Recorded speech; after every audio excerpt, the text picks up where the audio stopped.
예수님을 믿는 사람들은 다 증인이죠. 하나님 나라가 어떠한 나라인지를 증언하는 증인들입니다. 여러분들은 학교에서나 세상에 나가서 부딪힐 때 하나님 나라를 드러내는 사람으로서 존재하는 겁니다. 우리를 통해서만 하나님 나라의 복음이 전파되고 하나님 나라의 복이 퍼져나갈 수 있습니다. 우리를 통해서만 예수 그리스도의 십자가가 증거되도록 의도되고 있습니다. 잘 들으십시오. 의도되고 있습니다. 예수님의 십자가를 통하여 복음을 받아들인 자, 그리하여 영원한 생명이 주어진 자들, 그 사람들에게 하나님이 요구하는 게 있는데 우리 한 사람 한 사람을 통하여 예수 그리스도의 십자가가 드러나도록 하시겠다는 겁니다. 하나님은 직접 기적을 통해서도 우주 만물의 그 조화로운 또는 우주 만물의 여러 가지 이적과 특이한 현상들을 통해서도 하나님 당신을 계시하실 수 있습니다. 그런데 그렇게 안 하고 주된 것은 하나님의 자녀들을 통하여서만 하나님의 복음과 말씀과 하나님이 어떤 분인지를 드러내 보이시겠다고 하나님이 그렇게 작정하신 겁니다. 하나님 스스로 자기 자신을 증명하는 것, 그것을 못 하시는 게 아니라 안 하시기로 하고 우리를 통해서만 드러내시기로 하신 겁니다. 그게 너희를 영접하는 자는 나를 영접하는 것이요 라는 이 구절 속에 들어있는 조건들, 내용들입니다. 또 41절에 나오는 것처럼 선지자의 이름으로 선지자를 영접하는 자, 의인의 이름으로 의인을 영접하는 자, 이런 표현이 나옵니다. 구약적 개념에서 하나님의 사람들을 상징하는 표현들이죠.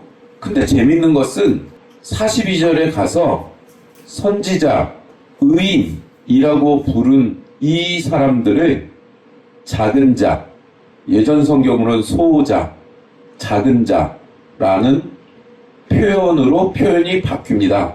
이걸 깊이 새기셔야 됩니다. 선지자, 의인, 제자라는 명칭이 이렇게 말한 이 작은 자들에게 냉수 한 그릇을 주는 자는 그 상을 잃지 않는다, 이렇게 되어 있습니다. 선지자, 의인, 제자, 이것을 곧 작은 자라고 부르신단 말입니다.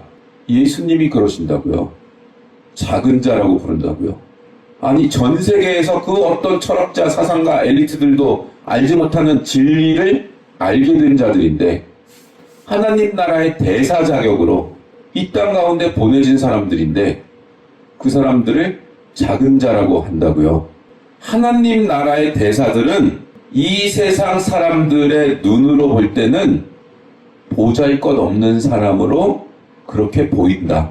그런 처지에 있다라고 말씀을 하고 계신 겁니다. 그런 처지에서 사역을 감당해야 된다라고 예수님이 말씀하시는 거라고요. 저는 이게 이해가 안 됐어요.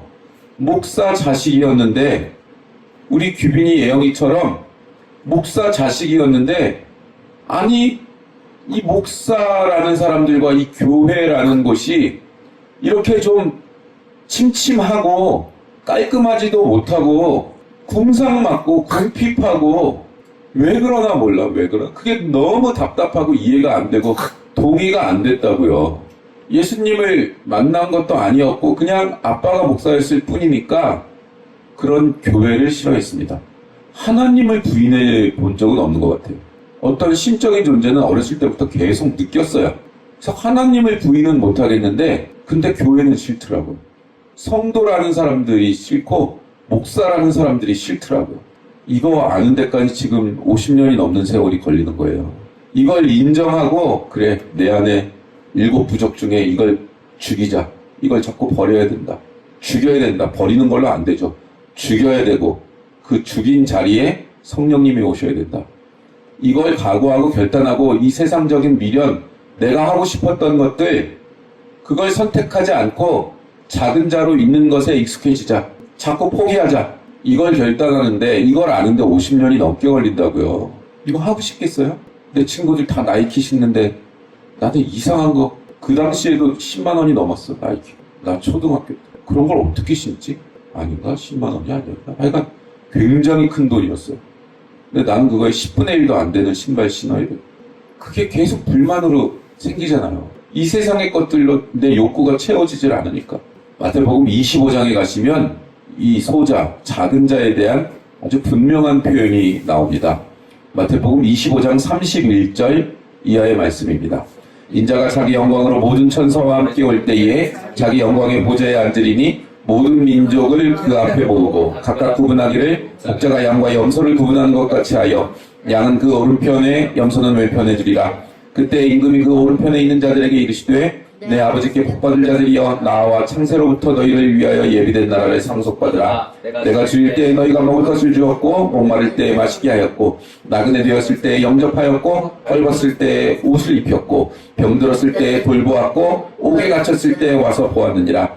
이에 의인들이 대답하여 이르되 주여 우리가 어느 때에 주께서 줄이신 것을 보고 음식을 대접하였으며 목마르신 것을 보고 마시게 하였나이까. 어느 때에 나그네 되신 것을 보고 영접하였으며 헐벗으신 것을 보고 옷 입혔나이까.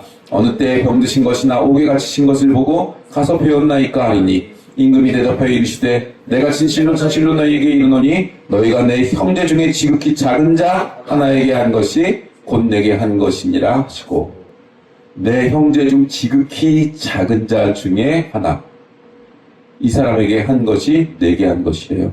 곧 동일시 하신다고요. 이 작은 자를 받아들이고 예수님을 영혼 가운데 품고 성령 하나님의 임재 가운데서 사는 사람들, 세상이 보기에는 돈도 없고 명예도 없고 뭐 잘난 것도 없고 특별한 재능도 없어 보이는데, 그런데도 예수님을 선포하는 사람들, 선포입니다. 진리는 선포하는 것이에요. 당당하게 선포하는 것이에요. 설득하는 게 아닙니다. 선포하는 것입니다. 진리는. 받아들이고 안 받아들이고는 선포를 듣는 사람들의 몫이에요. 우리가 정중하고 예의 바르고 그리고 분명한 어조로 선포하면 성령님이 그 선포의 목소리를 통하여 영향을 끼치고 받아들일 자들은 받아들이도록 되어 있습니다. 그가 받아들인다는 것은 내가 잘했고 내가 뛰어난 능력이 있고 내가 사회적 지위가 높아서 받아들이는 것이 아닙니다. 대통령이 말해도 안 받아들이는 자는 안 받아들입니다. 이건 진리가 선포되고 진리가 그 영의 영향을 끼쳐 받아들일 수 있느냐 없느냐의 전쟁인 겁니다. 나는 그걸 선포하면 됩니다. 나는 가진 것도 없고 공부도 못하고 권력도 없고 돈도 없고 소셜 포지션도 없고, 그래도 진리를 선포할 땐 하나님의 대사 자격으로 당당하게 선포하는 것입니다. 듣고 안 듣고 받아들이고 안 받아들이고 그건 우리 소관이 아닙니다. 우리는 성령님의 통로가 되어서 성령님과 함께 선포할 뿐입니다. 설득하려고 하지 마세요. 선포하려고 하세요. 물론 정중하고 예의 있고 당당하게. 그런데 이 당당함을 가진 우리가 지극히 작은 자로 묘사된단 말입니다. 우리는 천국문의 열쇠를 가진 자들이고, 우리가 이 땅에서 매면 하늘에서도 매이고 우리가 이 땅에서 풀면 하늘에서도 풀리는 권세를 가진 자들이라고요. 권세. 근데 지극히 작은 자래요. 예수님이 우리를 지극히 작은 자 위치에 놓으시겠다는 거예요. 이걸 늘 명심해야 됩니다. 그러면서 당당할 수 있는 마음의 방법, 영혼의 태도, 이런 걸 갖추어 가는 게 신자가 성숙해 가는 길인 겁니다. 다른 게 없어요. 작은 자가 되는 것, 자존심을 꺾는 것, 영적 질서 안에서 자신의 직분을 지켜내는 것, 여기 목숨 거는 거예요. 신자가 된다는 건. 자기를 증명하는 게 아니에요. 나를 통해 하나님이 증명되는가, 이걸 증명하는 사람이지, 자기가 생각하는 것을 증명해내고 나를 알아봐 달라고 말하는 자들이 아닙니다. 근데 하나님은 이 영광된 복음을 선포하게 하시는데 이 책임 맡은 자녀들을 왜 보잘것없는 자로 보내시냔 말이에요. 신앙생활에서 공부도 잘하고 자식들도 건강하고 좋은 대학 가고 좋게 결혼하고, 아니 그럼 얼마나 좋아요. 그럼 하나님 믿으면 뭐가 다르구나, 나도 하나님 믿을래 하고 올 거 아니에요. 바로 거기에 하나님이 우리를 작은 자로 보내는 초점과 본질이 있습니다. 왜 작은 자로 보내시는가? 성경은 이렇게 가르치는 거예요. 세상적인 것과 하나님의 것을 구별해 내기 위해서 그런다고. 고린도후서 5장 11절 이하입니다. 11절에서 21절입니다. 우리는 주의 두려우심을 알므로 사람들을 권면하거니와 우리가 하나님 앞에 알려졌으니 또 너희의 양심에도 알려지기를 바라노라. 우리가 다시 너희에게 자천하는 것이 아니요 오직 우리로 말미암아 자랑할 기회를 너희에게 주어 마음으로 하지 않고 외모로 자랑하는 자들에게 대답하게 하려 하는 것이라. 우리가 만일 미쳤어도 하나님을 위한 것이요 정신이 온전하여도 너희를 위한 것이니 그리스도의 사랑이 우리를 강권하시는도다.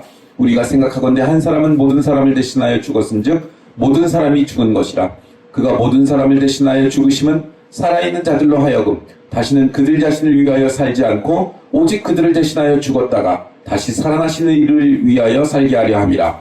그러므로 우리가 이제부터는 어떤 사람도 육신을 따라 알지 아니하노라. 비록 우리가 그리스도도 육신을 따라 알았으나 이제부터는 그같이 알지 아니하노라. 그런즉 누구든지 그리스도 안에 있으면 새로운 피조물이라. 이전 것은 지나갔으니 보라 새 것이 되었도다.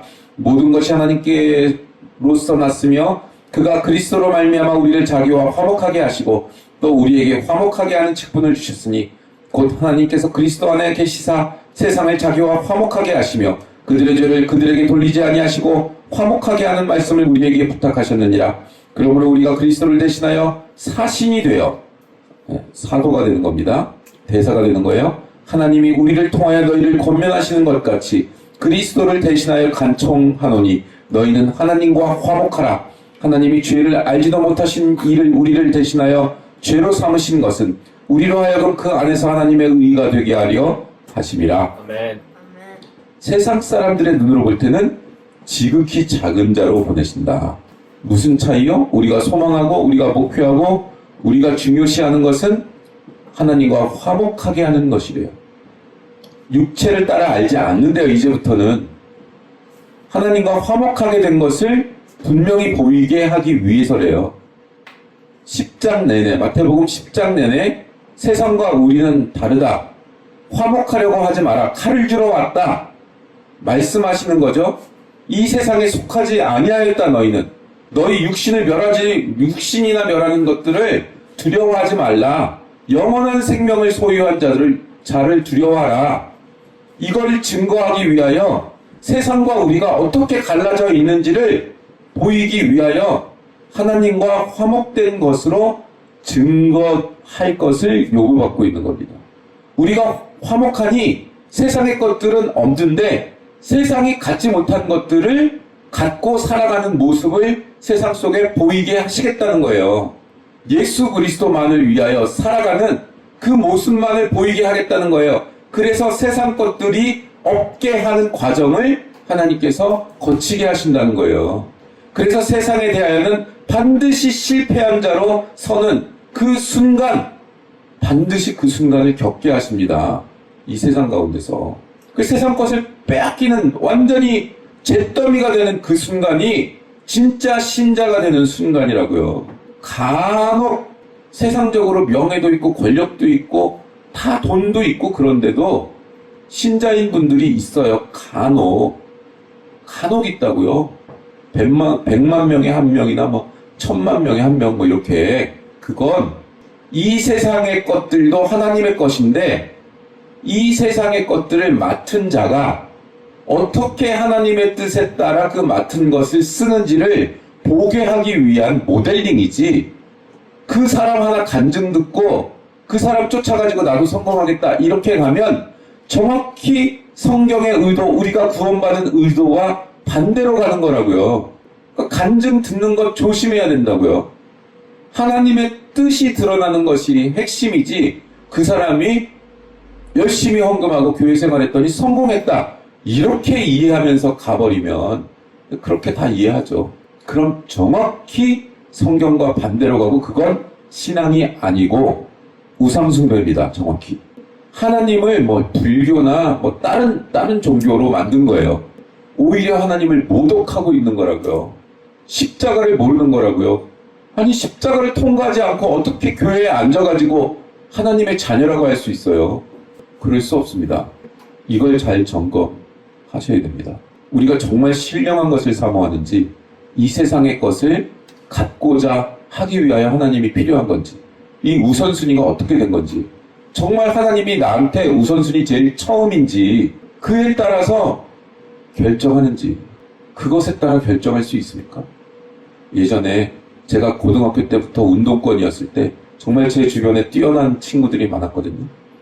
정말 막 그 나이인데도 공자 맹자 한자부터 시작해서 뭐 막시즘, 공자 맹자를 원전으로 읽는 친구들이에요. 원전으로.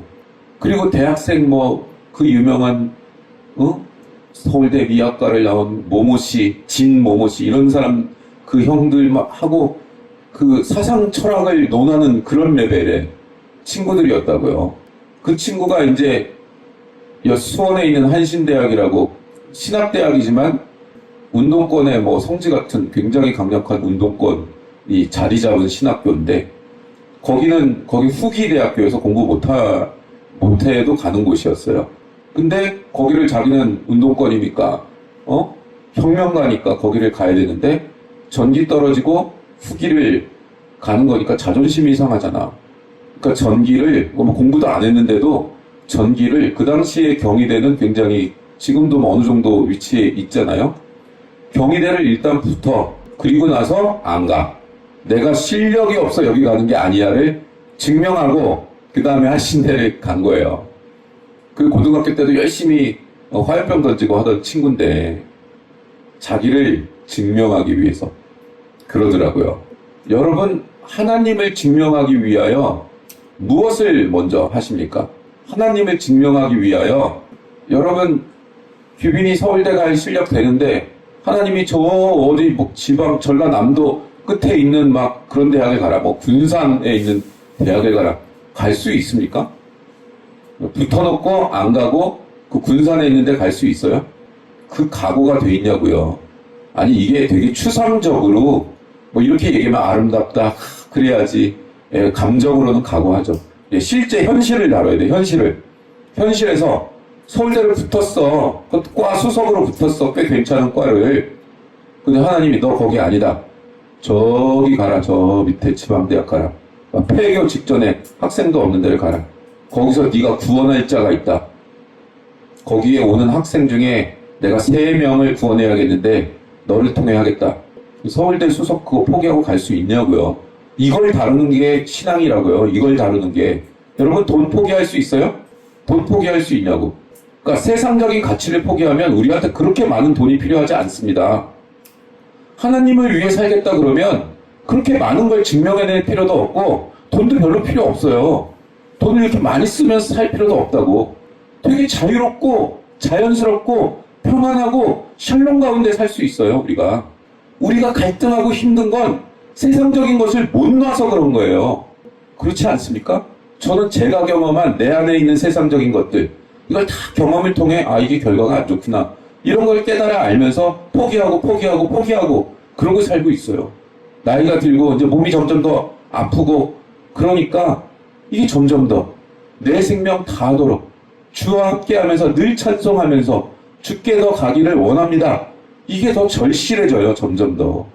하나님을 제일 중심에 두고 첫 번째로 두면 자유로워집니다. 자기를 누구한테 증명해낼 필요가 없거든요. 우리가 괴로운 건 누구만큼은 살겠다 이거예요. 근데 나는 하나님이 나를 알아주시면 된다. 그거면 된다. 이 세상의 사람들은 나를 작은 자로 볼 것이다. 별 볼 일 없는 자로 볼 것이다. 여기에 자존심 상해하지 않으면 그러면 됩니다. 그러면 굉장히 많은 자유가 오고 지혜로워지고 세상이 어떻게 변할지 뻔히 보이니까 지혜롭게 준비하고 이 세상에서도 어려움을 겪지 않으면서도 하나님 뜻대로 사는 자의 자유, 이걸 마음껏 누릴 수 있다고요. 이게 지혜예요. 이게 30살만 넘어도요, 40살 넘으면 더더군다나 서울대 나온 자격증 아무 쓰잘데기도 없어요. 인생의 반 동안은 쓰잘데기 없는 것을 위해 인생의 초반부 그 아름다운 시절을 보내야 된다고? 그렇지 않습니다. 우리가 어디에 가고 어느 위치에 있고 어느 정도의 돈의 양을 가지고 생활을 해야 되는지는 하나님이 정해주는 겁니다. 그걸 빨리 깨닫지 않으면 더 많이 가지려고 어느 정도 위치에 가려고 발버둥 치다가 제일 중요한 것들 다 놓치고 인생 다 갑니다. 근데 죽었다 깨나도 하나님이 주신 분량을 내 노력으로 넘어서지 않습니다. 하나님이 주신 작은 일에 충성할 때 그때 또 다른 달란트를 남기게 되는 거예요. 한 달란트 받은 자는 한 달란트만 남기면 돼요. 10달란트 받은 자는 10달란트를 남겨야 돼요. 우리한테 작은 걸 주셨으면 작은 것만큼만 남기면 돼요. 그럼 기뻐하세요. 그리고 또 그 2배씩 계속 느는 거예요. 한 단계, 영적인 한 단계를 통과하면서 2배씩 느는 거예요, 그게. 그럼 어느 순간 하나님이 많은 걸 맡기신단 말이에요. 나는 모르고 내가 원하고 내가 간 게 아니에요, 그 위치에. 하나님이 보내신 거예요. 그렇게 살도록 돼 있어요. 그러면 내가 어떤 위치에 가려고 내 실력으로 발버둥 쳐도 되지 않으니까 자유롭고, 그러면서도 하나님께 충실했는데도 어느 순간에 그 위치에 가 있으니까 기쁘고, 이거 얼마나 지혜롭고 편하고 행복한 거예요. 고통스럽지만 과정은. 이렇게 심플하게 세계관이 정리되면 어렵지 않아요. 나머지 되게 자유로워지고 굉장히 플렉시블한 거예요. 되게 유연성이 높아지는 거예요. 그리고 사고가 풍성해지고, 우리는 더 이상 육체대로 살지를 않습니다. 그걸 드러내 보이시기를 기뻐하신대요. 그래서 작은 자로 보내신다고요. 왜냐? 이 사람들은 너희들이 가진 것을 갖지 않았는데도 이렇게 자유롭게 산다는 것을 세상에 보이게 하기 위하여, 그래서 그렇게 곰핍하게 살았던 거예요.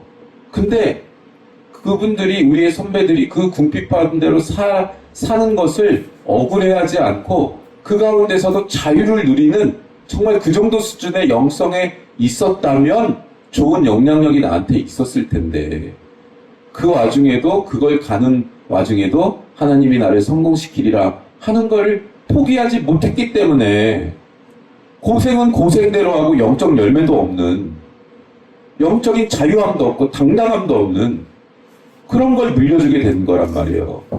그건 하나님의 나라를 가로막습니다. 우리가 하나님을 선택하면 바로 세상과 등 돌리는 겁니다. 그럼 바로 그 다음 달에 궁핍한 겁니다. 우리가 세상하고 발벌치고 사니까 하나님한테도 적당히, 세상에도 적당히 이렇게 사는 거죠. 이게 항상 싸움거리란 말이에요. 어느 시대나 어떤 사람이나 종교는 자기가 이루고 싶은 것을 이루어주는 하나의 도구입니다. 모든 종교가 그래요. 자기 소원 성취의 방법. 기독교도 이 모습을 가지고 있다고요.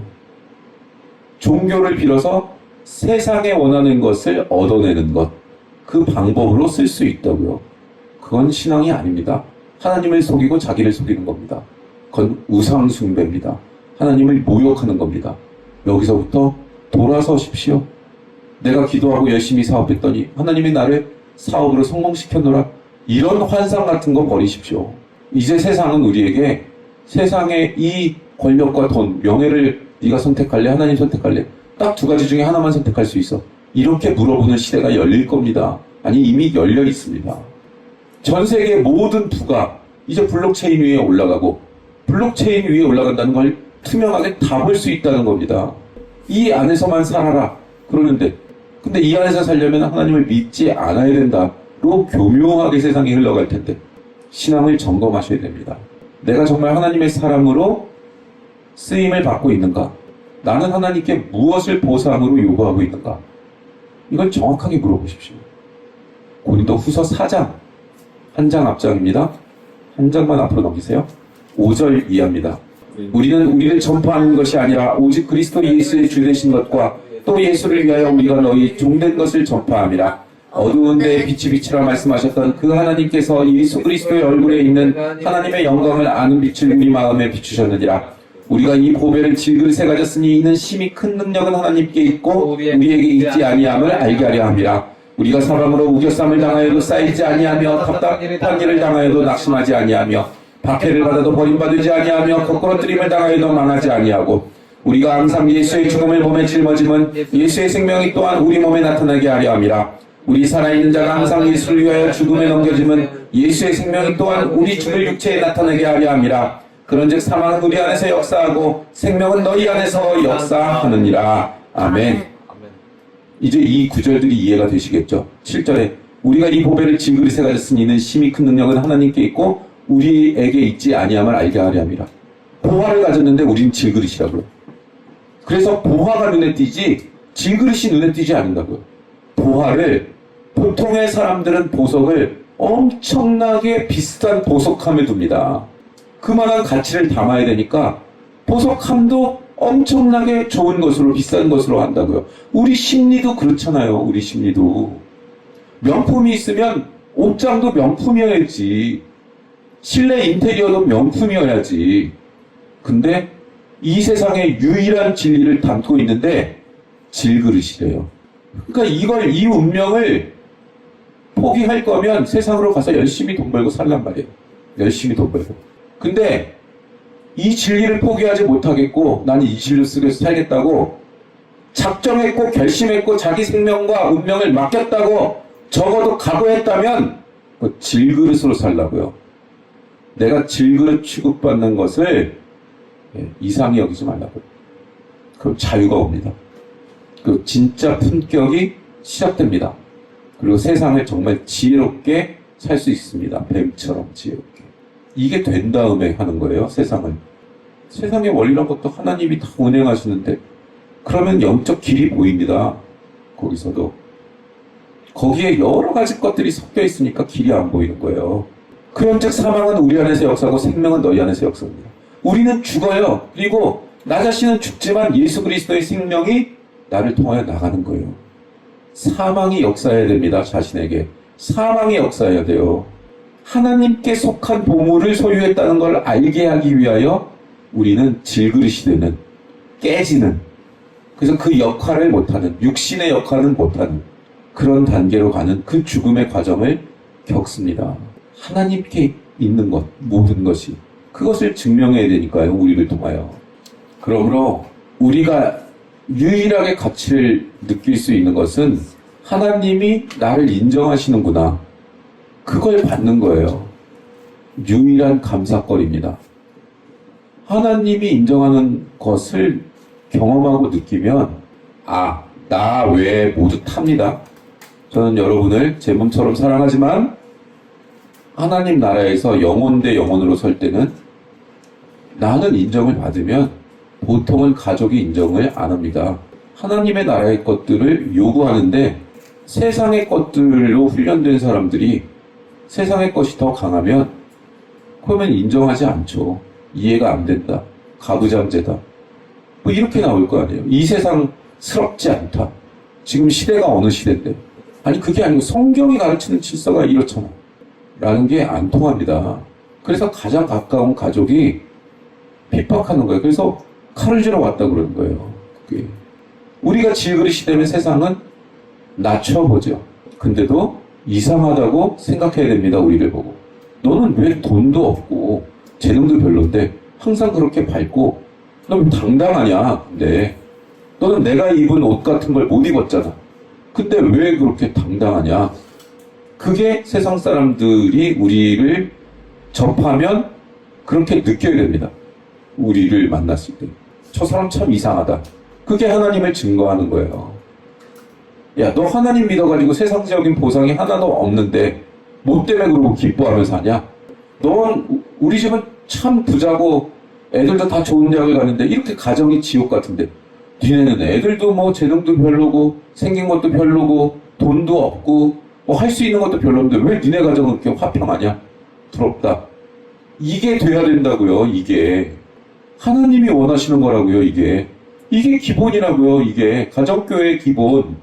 가정이 모여서 저녁에는 할머니 먹고 다 때려치고 저녁에는 모여 앉아서 10시면 9시나 10시에 가정 예배를 드리는 거, 그걸 하나님이 기뻐하신다고요. 그게 저한테 하나님이 주신 사명이에요. 그래서 온다는 사람도 안 불러오는데 사망이 역사해야 됩니다. 우리는 대접받을 자리에도 없고 그렇게 건강하지도 않고 지위도 없고 세상 사람들 눈에는 이게 절망이고 비극인 겁니다. 그런 과정에서 우리가 추구하는 것은 너희들이 추구하는 게 아니고 우리 안에 있는 이 기쁨은 하나님이 주신 영생 때문에 일어난 기쁨이다. 이걸 세상 가운데 증명해 내야 되는 겁니다. 그래서 우리가 썩을 것들, 죽으면 하나도 소용없는 것들을 목표하는 자들이 아니고 오직 하나님만을 드러내는 삶을 사는 것을 목표로 하는 사람들이다 하는 게 세상 사람들이 우리의 삶을 통하여 봐야 되는 메시지입니다. 여러분들의 삶이 드러내야 되는 유일한 메시지입니다. 그냥 세상이 우리를 이용해 먹으려고 하는데 착하고 순박하게 살아라 이런 레벨이 아니에요. 그건 지혜롭게 대해야 됩니다. 벤처럼 지혜롭게. 우리의 목표가 드러나야 되는 겁니다. 우리가 친절해도 하나님을 위한 것이요. 우리가 독하게 전쟁을 치러내도 하나님을 위한 것이어야 됩니다. 이게 지극히 작은 자입니다. 그러니 세상은 보통은 자기 레벨에 맞는 사람들하고 삽니다. 경제적인 위치나 소셜 포지션이 비슷한 사람들끼리 서로 말하기도 편하고 대화하기도 편하고 괜히 너무 가난한 사람이 있으면 자기들은 편하게 얘기하는데 너무 가난한 사람은 또 그 얘기, 이 사람들이 편하게 하는 얘기에 상처받잖아요. 그러니까 보통은 비슷한 부류들끼리 만나는 거예요. 비슷한 생각을 가진 사람들끼리. 그런데 우리는 가진 것도 없고 명예도 없어. 정말 가진 게 아무것도 없잖아요. 그럼 보통 안 껴주죠. 거기에. 그 사람들은 오히려 저 사람들은 뭔가 결격 사유가 있으니까 우리 같은 그룹에 들어올 만한 그게 안 될 거야 라고 생각해 버린단 말이에요. 그런데 거기에 기죽지 마세요. 근데 그런 사람들 중에도 우리를 알아보고 이 하나님을 품고 사는 자를 알아보고 물 한 그릇을 주는 사람이 있단 말이에요. 그건 우리를 알아봤다는 거예요. 우리 안에 있는 분을 알아봤다는 거잖아요. 그래서 물 한 그릇이라도 주는 거예요. 이걸 알아본 사람이라고요. 자기한테 뭔가 이득이 있을까 계산해가지고 친절한 그거 말고 아무것도 내가 가지지 않았는데 저 사람을 가까이 두면 나한테 뭔가 달라고밖에 안 하겠다 라는 부류인데 우리는 작은 자기 때문에 그런 부류인데 알아본 거예요. 이 사람은 그런 사람이 아니다. 그렇게 굴 사람이 아니다. 저 사람 안에 뭔가 다른 게 있다 라고 알아보고 물 한 그릇 식사 한 끼 대접하면 그 사람은 영원토록 그 상을 잃지 않는데요. 알아봤으니까. 여러분 이 물 한 그릇을 대접하는 것을 잘 하셔야 됩니다. 그걸 알아봐야 되는 거예요. 그러니까 우리도 우리의 이 작은 걸 알아보고 부천교회에서 이렇게 도움의 손길을 이렇게 사역을 도와주시고 우리도 뭐 그걸 우리가 쓰지 않고 그대로 흘려보내서 은퇴 사역자들을 돕죠. 누가 은퇴한 사역자들 질그릇 같은 가진 것도 없고 평생 하나님을 위해 일했지만 가진 것도 없고 뭐 쌓여있는 것도 없고 자녀들이 알아주는 것도 아니고 그런 분들을 누가 알아봐요? 정말 질그릇 같은 분들이잖아요. 그걸 우리는 알아본 거잖아요. 이분들의 노후가 외롭지 않게 해드리고 우리가 뭐 많지 않으니까 많은 걸 보내드릴 수는 없어도 우리도 돈이 없지만 그분들을 위해서 선교 헌금을 보내야겠다. 그래서 지금 안 빠지고 제가 보내고 있어요. 이걸 알아봤으니까 하나님이 그 마음을 기쁘시게 여기고 이 통로가 하나님과 뚫려 있고 하나님이 기뻐하는 걸 내가 어려워도 계속 해내면 우리의 인생이 영적 열매를 반드시 거두도록 되어 있습니다. 내가 어려울 때 반드시 누군가 찾아오고 전화가 옵니다. 자꾸 목사님 생각나게 해요. 왜 그런지 모르지만 자꾸 가봐야 되겠어요. 전화가 옵니다. 제가 잘못된 길을 가면 전화가 옵니다. 말씀이 옵니다. 그래서 하나님이 함께하고 계시고 이렇게 눈에 잘 안 보이지만 사역이 일어나고 있구나 하는 것을 경험해서 하나님이 날 버리신 게 아니구나 하고 하나님의 인정을 받는 걸 내가 안단 말입니다. 그러면 살 수 있다고요. 그러면 고린도후서 12장 우리가 어떻게 살아가야 하는가, 어떻게 안내되고 신자가 어떻게 살아가야 되는가에 대한 지도와 명령이 나옵니다. 고린도후서 12장 7절에서 10절 말씀 우리 다 함께 봉독하시겠습니다. 시작.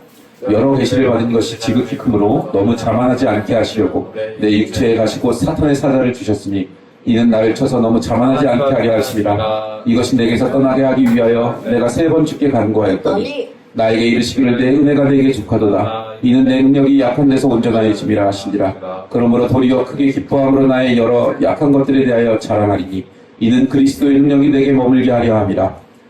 그러므로 내가 그리스도를 위하여 약한 것들과 능욕과 궁핍과 박해와 곤고를 기뻐하노니 이는 내가 약한 그때의 강함이니라. 아멘. 사도 바울은 역사에 남아있는 하나님의 가장 훌륭한 종 중에 하나입니다. 성경을 13편을 썼고, 전 세계에 그가 걸어다니며 복음을 접하고 교회를 세운 게 정말 하나님을 믿지 않는 그냥 일반 사학자들이 보기에도 경이로운 수준의 사역을 감당했던 인물입니다. 근데 그는 작은 자, 지극히 작은 자의 모습으로 하나님을 수행한 사람입니다.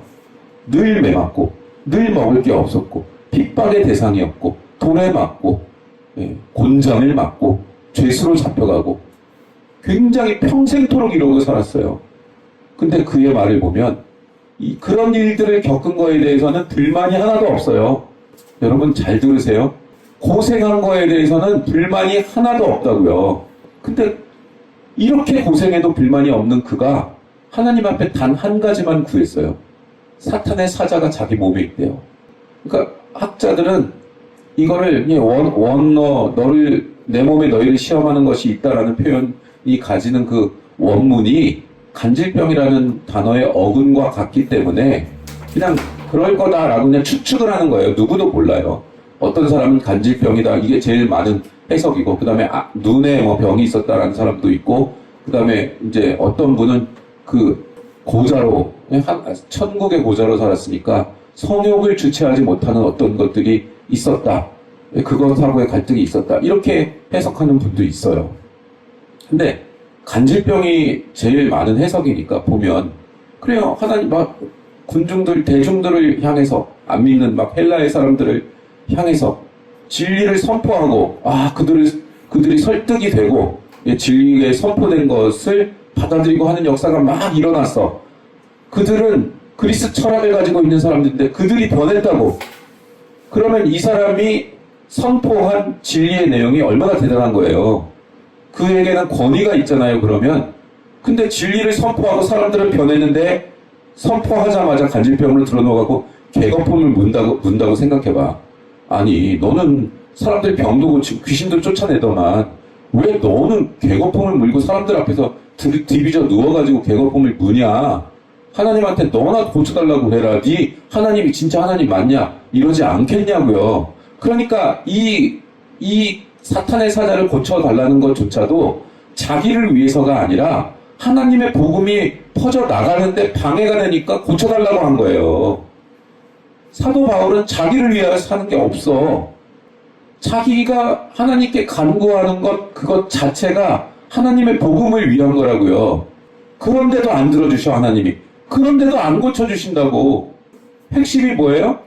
네가 약할 때 강함되나 내가 강해진다는 거예요. 이 원리를 세팅하셔야 됩니다.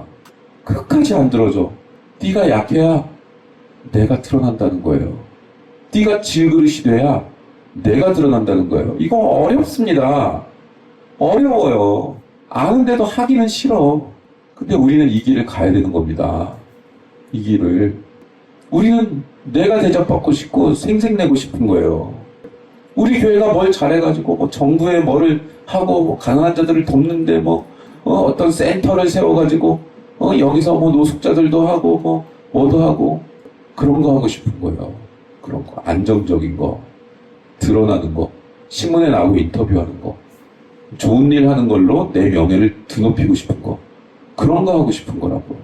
근데 하나님의 나라는 그것도 나쁜 건 아니겠습니다만 그보다 훨씬 더 보이지 않는 곳에서 아주 은밀한 곳에서 하나님의 나라가 퍼져나가고 있습니다, 여러분. 우리 네 사람이 기도하는 게 하나님 앞에 상달되는 자세와 태도를 가졌다면 우리는 우주 만물을 움직이시는 하나님과 함께 이 인간의 역사와 우주 만물의 역사를 함께 운행하는 겁니다. 우리의 위치라고요, 그게.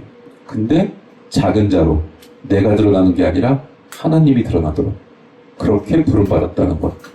그걸 여러분이 선택한 겁니다. 자신이 믿는 신이 어떤 신인지 그 신을 믿기 위한 신자가 어떤 삶을 선택하는 자들인지를 모르니까 여러분 우리가 선택한 거라고요. 각자가 선택한 거라고요. 이 길을. 근데 강단에서 이게 가르쳐지지를 않고 방향이 하나님께 최선을 다하시고 아니 건축 헌금을 하십시오. 그럼 하나님이 그걸 다 채워주십니다. 이 정도에 머물러 있으니까 그것도 다 틀린 말은 아니겠습니다만 여기서부터 나와야 되는 거예요. 여기서부터 나온 어떤 방법론이나 뭐 어떤 실천 신학의 한 방향에서 뭐 그런 게 있는지는 잘 모르겠습니다만은 본질은 여기에 있는 거라고요. 본질은. 우리는 미련합니다. 자신이 믿는다는 게 뭔지를 몰라요. 자기가 선택한 게 뭔지를 모른다고요. 예수님 믿는다는 게 뭔지를 몰라요. 내가 살만하니까 예수님 믿었다. 내가 기도하면서 자녀 길렀더니 애들이 욕도 안 하고 그래도 엇나간 길로는 안 갔다. 이렇게 생각하는 건 하나님을 모욕하는 겁니다. 하나님이 명령하시고 하나님이 원하고 기뻐하시는 것을 선택하지 않는 자기 자신에 대한 두려움이 있어야 돼요. 그걸 겁내야 돼요. 내가 하나님 뜻을 이뤄드리지 못하면 어떡하지? 이걸 겁내해야 된다고, 두려워해야 된다고요. 내가 이러다가 갑자기 하나님이 불러서 하나님 앞에 가면 도대체 나 하나님 앞에 뭘로 서 있을 수 있지? 내가 내 인생을, 내 평생을 뭘 위해 바치고 있는 거예요 도대체? 이걸 두려워해야 된다고요.